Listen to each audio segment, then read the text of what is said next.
Well, we're here. This is our city, Mr. Erdogan. It's not your city. It's our city. It will always be our city. It will not be divided again. 2 milyonu aşkın sivili atom bombasıyla yok etmekten bahsedenler. Buradan şimdi Netanyahu'ya sesleniyorum. Sende atom bombası var mı, yok mu? Sıkıysa açıkla. Ama açıklayamaz. Ey İsrail, sende atom bombası, nükleer bomba var. Ve bununla tehdit ediyorsun.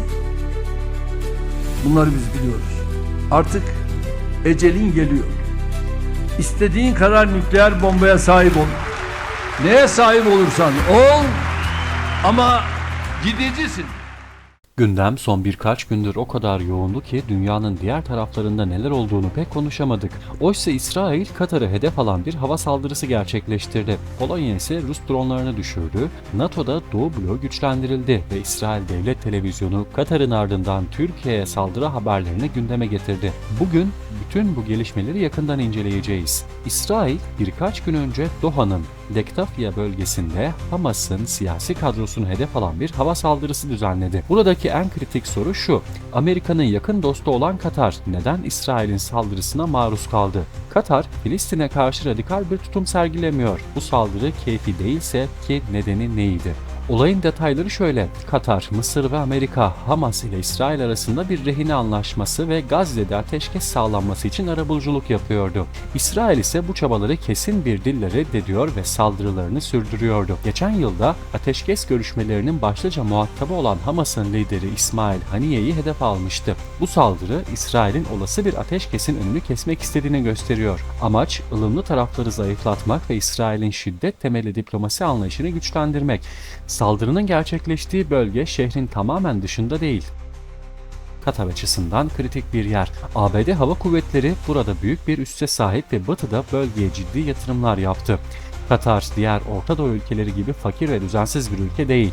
Batı ve ABD ile ilişkileri güçlü. Bu saldırı şu soruyu gündeme getiriyor: eğer İsrail, ABD'nin müttefiki Katar'a saldırabiliyorsa güvenlik garantilerinin değeri nedir? Toplamda saldırıda 6 kişi hayatını kaybetti ve 4 kişi yaralandı. Katar herhangi bir misilleme yapmadı. Amerika da sessiz kaldı ve İsrail saldırdığıyla yetindi. Son bir yılda Filistin, Lübnan, İran, Suriye, Irak, Yemen ve Katar İsrail'in hedefi oldu. Hemen ardından İsrail hesaplarından Türkiye'ye yönelik tehditler paylaşıldı. Haaretz gazetesi, Katar'dan sonra İsrail'in bir sonraki hedefi Türkiye olabilir şeklinde bir haber yayımladı. İsrail, Türkiye'deki Hamas liderlerini de hedef almayı düşünüyordu. Ancak Türkiye'nin NATO üyesi olması nedeniyle Katar tercih edildi. Şu ana kadar İsrail'in hedef aldığı ülkelere baktığımızda Türkiye'ye saldırmadığı açıkça görülüyor. Gerçekçi bir senaryoda İsrail'in Türkiye'ye saldırması mümkün değil. Bunun en büyük nedeni ise NATO üyeliğimiz. İkinci olarak Türkiye'ye yapılacak olası bir saldırının çok daha sert bir karşılık doğuracak olması. Üçüncü olarak savunma bakımından Rusya'yı dışarıda bırakacak olursak Türkiye, Avrupa ve Orta Doğu'nun en dengeli ve güçlü ülkelerinden biri konumunda. Askeri bütçe olarak İngiltere ve Suudi Arabistan kadar büyük olmasa da stratejik denge ve coğrafi konum açısından Türkiye çok daha güçlü. Dolayısıyla İsrail'in Türkiye'ye saldırması dünya çapında büyük bir krize yol açar ve neredeyse dünya savaşı anlamına gelir. Saldırının ardından Avrupa ve dünyada tepkiler yükseldi.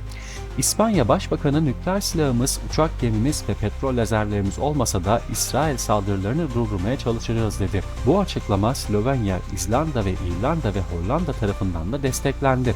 Gerginlik devam ederken Türk hackerlar İsrail Savunma Bakanı Katz'in telefon numarasına ulaştı ve görüntülü arama gerçekleştirdi. Bu durum binlerce kişinin sosyal medyadan İsrail Savunma Bakanı'na mesaj göndermesine yol açtı. İsrail basında bu gelişmeyi doğruladı.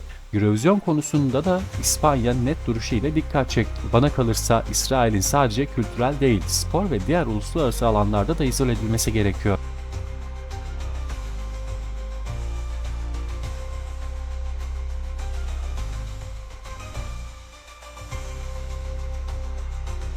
Rusya'nın yaşadığı izolasyon örneğinde olduğu gibi halk üzerindeki baskıyı arttırmak için kültürel etkinliklerden uzaklaştırmak etkili bir yöntem olabilir. Dünyanın diğer taraflarına baktığımızda Polonya'da gelişmeler yaşandı. Geçtiğimiz çarşamba günü çok sayıda Rus İHA'sı Polonya hava sahasını ihlal etti. Polonya Savunma Bakanı harcamalarını arttırmış ve NATO savaş uçaklarıyla müdahale etmişti. Bu olaylar Ukrayna Savaşı'nın komşu ülkelere sıçrama ihtimalini de gündeme getirdi.